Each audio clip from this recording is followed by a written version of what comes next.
What's up, you guys? It's your girl, Nicci here, creator of the Glow Code. I am a writer, a speaker, a lawyer, and a board certified coach. And I'm also an old friend of the man you guys know as Gully. I know him as Jamil. We've known each other since we were children, and he asked me to come on and do a video kind of explaining the basics of Roe v. Wade, the new Supreme Court decision, what happened, what it means, and kind of spark some conversation and discussion of, what you guys' opinions are. I'm going to share my opinions. Now, he gave me instructions. He told me not to be, too churchy, not to, give y'all full church girl. And I'm going to try, but the spirit might move. So, I mean, I cannot be held accountable for that. So I'm going to try to keep it. I'm going to try to keep it, whatever. But given the topic, she going to say what she going to have to say. Okay. So I'm just going to tell you a little bit about myself first. Again, my name is Nicci Page. My YouTube channel, you guys should go ahead and see if you guys can follow me. Let me see if I can put up my information for you guys to follow me. You can follow me at all of those spaces. You can find everything on my website, niccipage.com. You can follow me on Instagram, Facebook, and YouTube.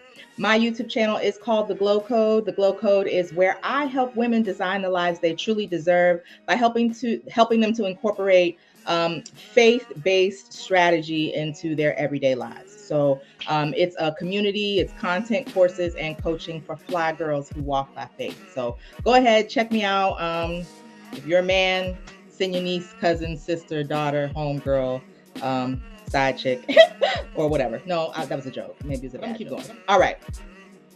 I'm here to discuss Roe v. Wade. Okay. Been all over the news back at the end of June.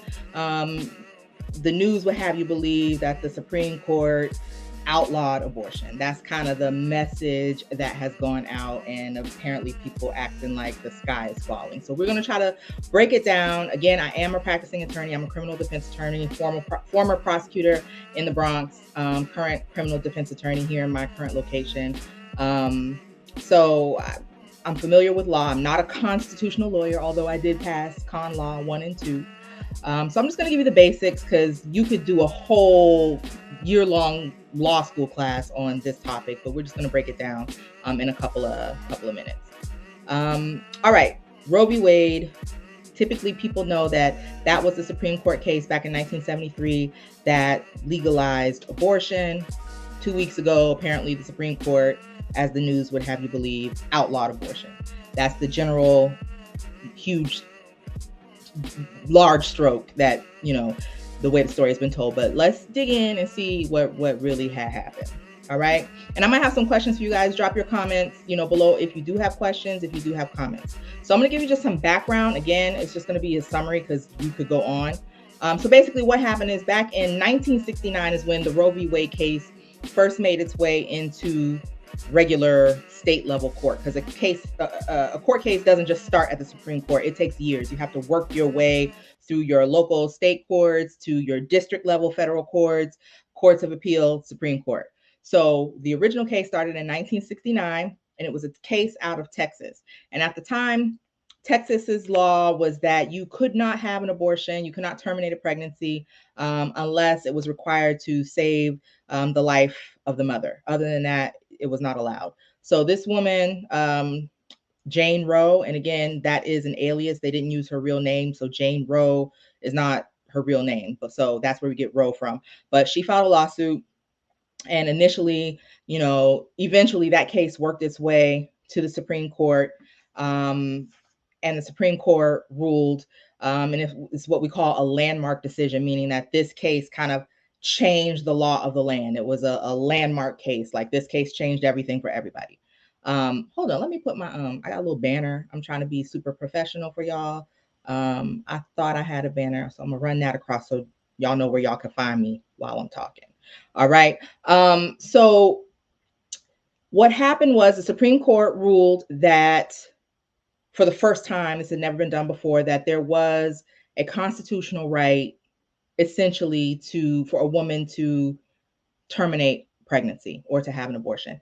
And what they did is, in a ruling that was 7-2, meaning 7 for, 2 against, of the 9 justices, They found that according to the Constitution, in the due process clause of the 14th Amendment, they found that they interpreted that to mean that a woman does have a privacy interest in making her own medical decisions about her body and in her pregnancy. So I'm going to try to tell you, I'm going to read you what specifically what that section of the Constitution says, because privacy is not specifically stated in the Constitution. There's nowhere where it says you have a right to privacy. So this is their interpretation, and this was a new interpretation.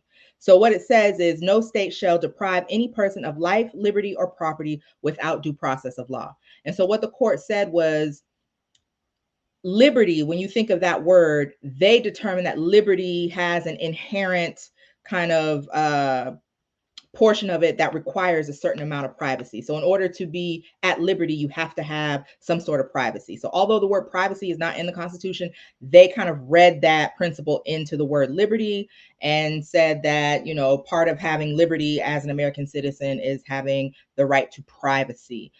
Essentially privacy in making your own medical decisions, privacy in, you know, your marriage, in your relationship, in deciding what you're going to do with your body. So that's how they use the 14th Amendment to get to privacy, to get to legalize abortion. Okay, so that was 1969 is when the case started. 1973 is when the Supreme Court made its decision. And so while they recognized the right to have privacy in making your decisions, they made it clear that that right was not absolute. So they did put some sort of boundaries on it, and that became kind of the three-tiered system that we're all kind of familiar with. First semester, first trimester, second trimester, third trimester. Okay, so what they created was sort of a sliding scale system where they basically said, during your first trimester, which is about your first 13 weeks of pregnancy, at that point, the interests of the mother to have privacy in making her decision trumps the interests of the state to protect the woman, her health, and the life of the potential baby or the unborn baby. So first trimester, the rights of the mother trump the rights of the state. As we go along, we get to the second trimester, which again is the second 13 weeks. At that point, the scale is sliding. So the mother's right to privacy is starting to lessen, and the state's right to the state's interest in getting involved and being concerned about the life of this unborn child is starting to grow once we get into the second trimester. And then the sliding scale completely switches when we get to the third trimester. At that point, the state's interest in protecting the life of the unborn child, or, you know, being involved in the health of the mother, protecting the health of the mother, at that point, the state's interest now trump the mother's interest to privacy. So in Roe v. Wade, they said, yes, you have a right to privacy, ergo a right to an abortion. However, that right is not absolute. It's a sliding scale. Essentially, the earlier you are in your pregnancy, the more strong your right is to privacy. And as you allow your pregnancy to continue on, the stronger the interests are of the state in intervening in those rights. So that was, and again, this is a summary. You could probably go on and on and on about it, but that's the basic of Roe v. Wade. So let me see if there was anything else I wanted to say about the original. Okay, so that was the original case. And then now, into June, Dobbs v. Jackson. This is the case that everyone's been talking about that kind of overturned Roe v. Wade. And so essentially, as I said, if you just read the headline and don't actually read the story, if you're just going by the hashtags and the hysteria, you may be thinking the Supreme Court outlawed abortion. That's one way to look at it, but in my opinion, it's a little more complex than that. That's not exactly what happened. I think a more accurate way to look at it is that the Supreme Court didn't necessarily outlaw abortion. What they did was establish that abortion is not a constitutional right.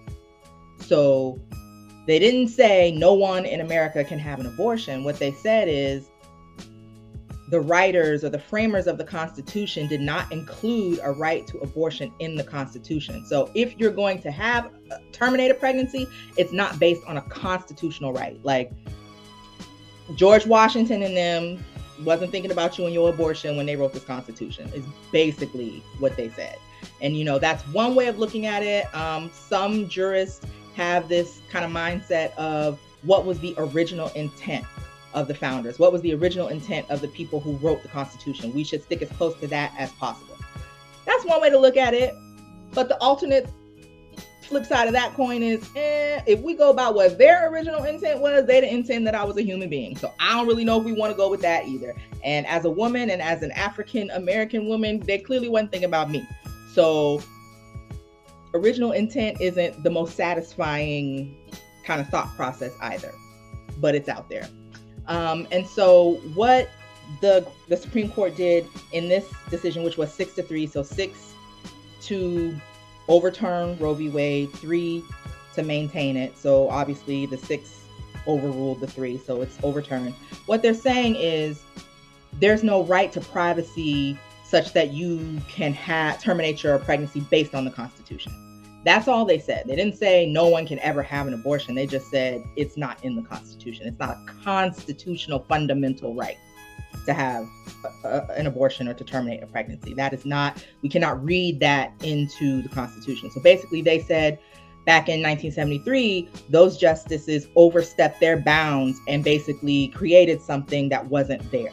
They engaged in what some people say is judicial activism, which is like judges are just supposed to interpret the law. They're not supposed to create out of the thin air new law. So this court's belief is that that court was wrong, that they overstepped their bounds, that they just created something that wasn't really there, that there was no way you could read into, you know, what was that phrase? Life, liberty, and property. They don't see how you got to abortion from life, liberty, and property. So basically they said it's not for us to create law. You don't have a constitutional fundamental right to terminate a pregnancy.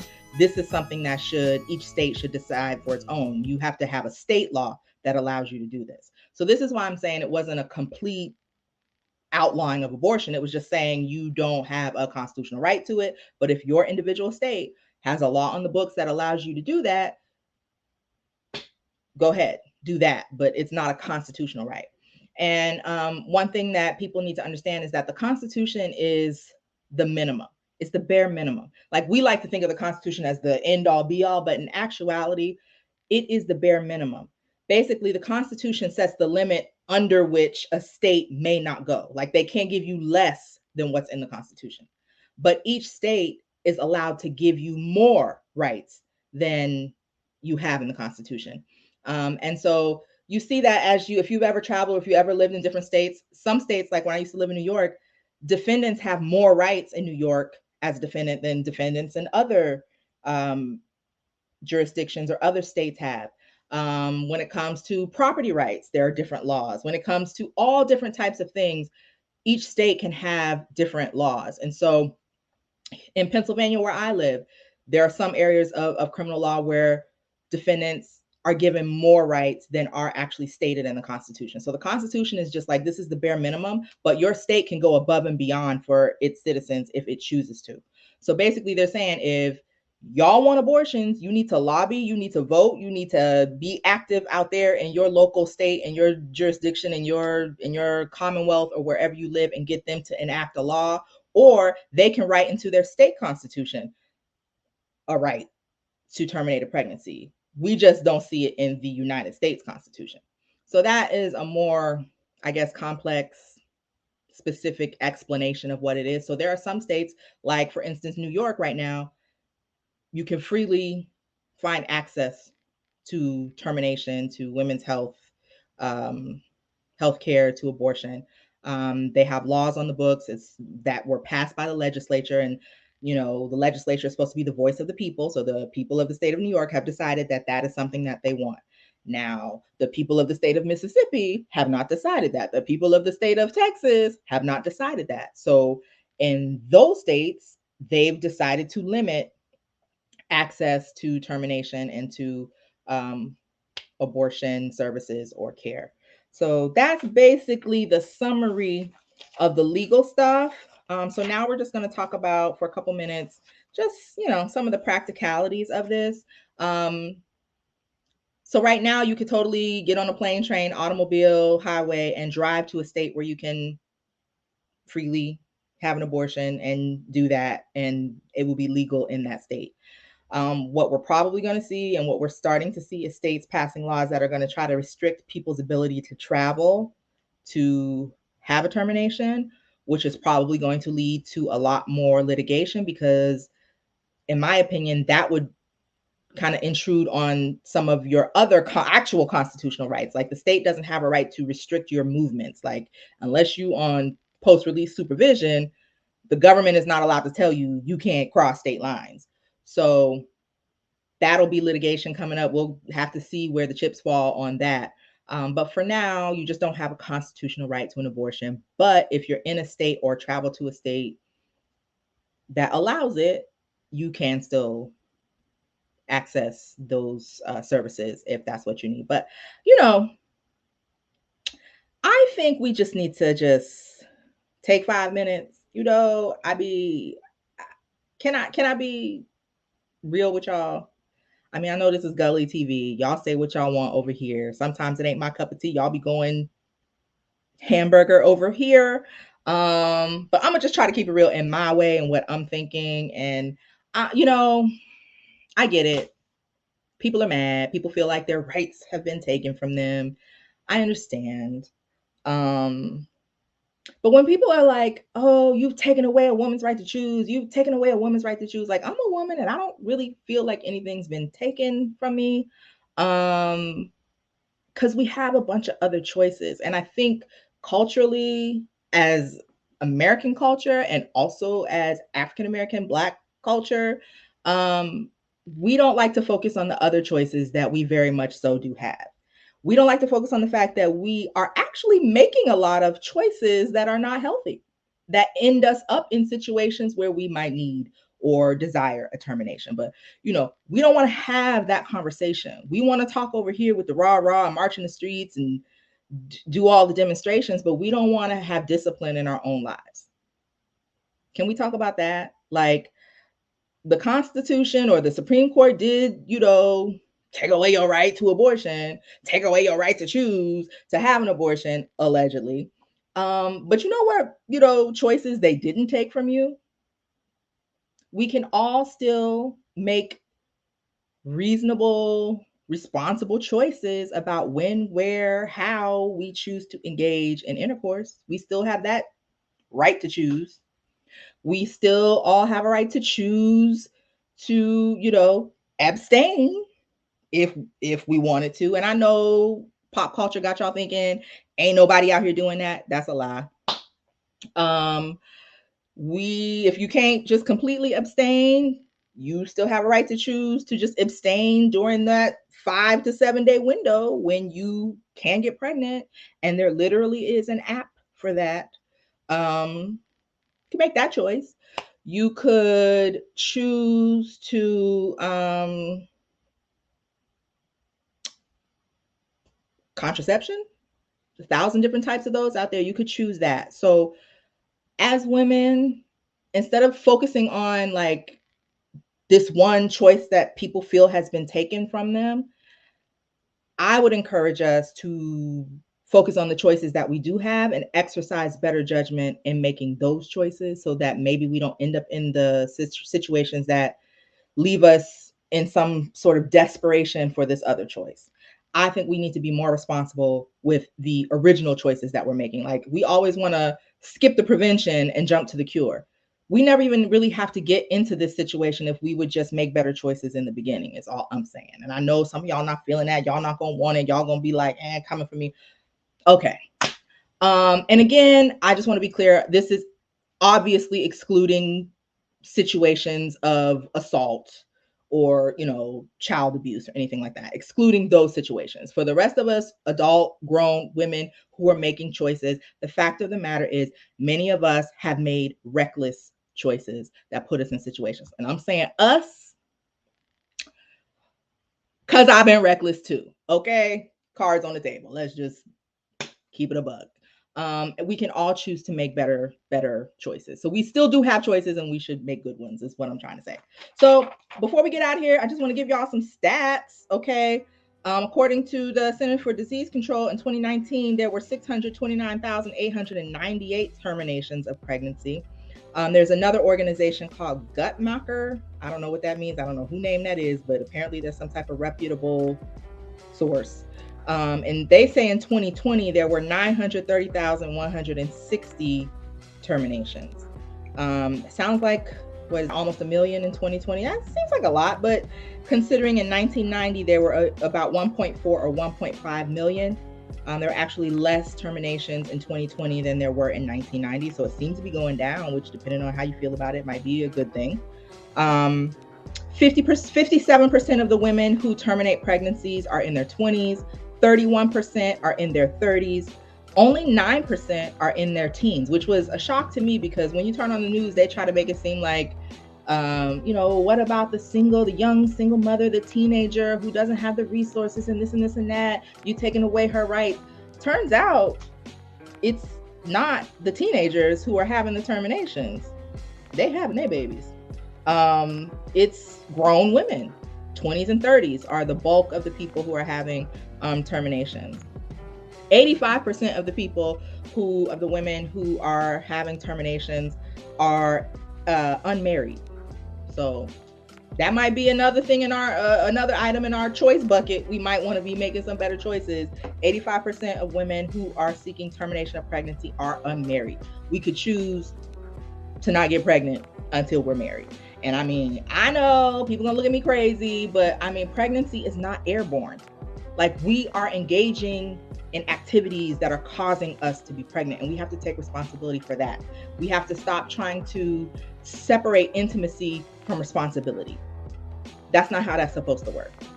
If you're gonna make choices, understand that there are consequences for every choice that we make. So just make meaningful and thoughtful, healthy choices from the beginning, so that you don't put yourself in a situation. And again, I'm not talking about those extreme situations, okay? 38% of women who are seeking terminations are Black, 33% white, 21% Hispanic.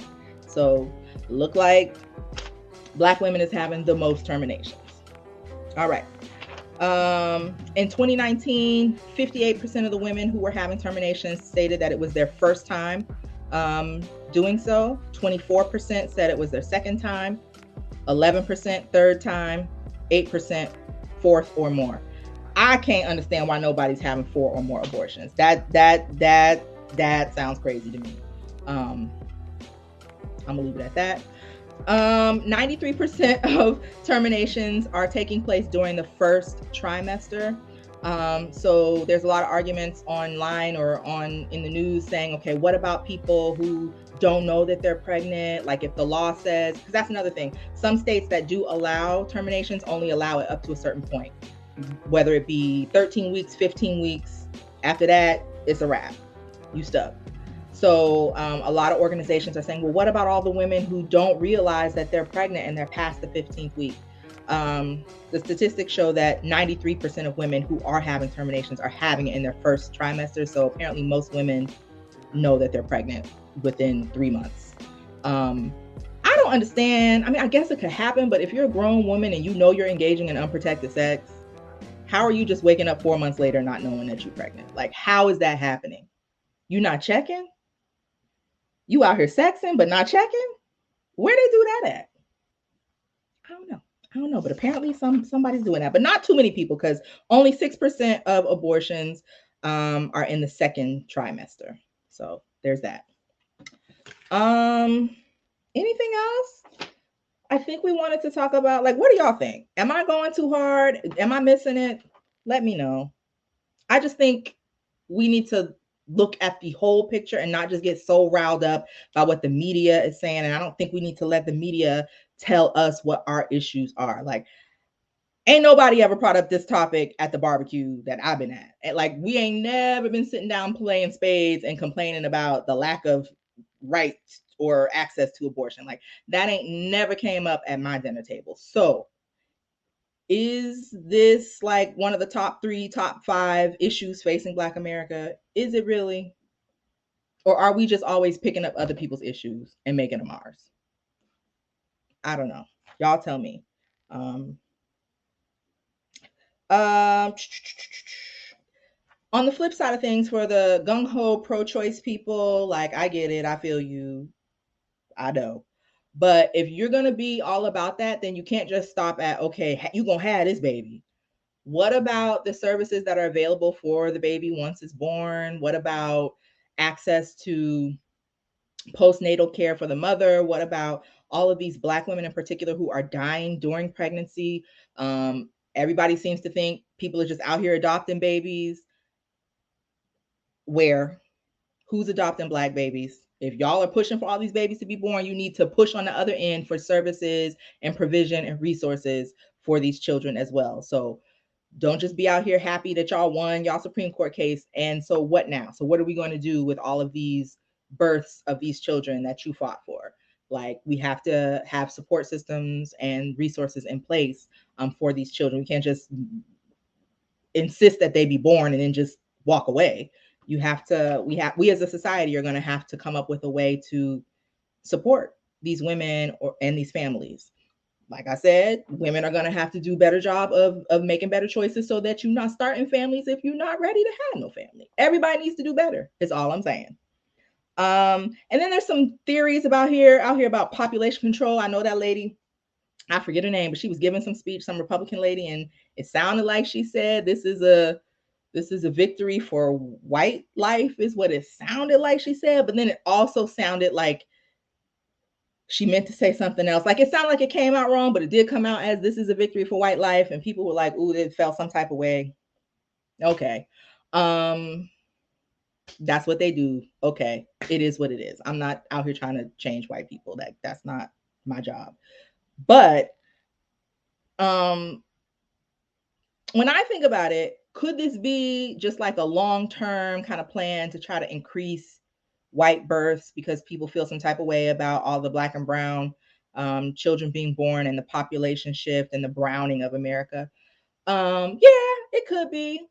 But when I think about it, if most of the fetuses, children, babies being aborted are Black, according to the statistics, if you outlaw abortion, isn't that just going to mean more Black babies too, and more Black babies than white babies?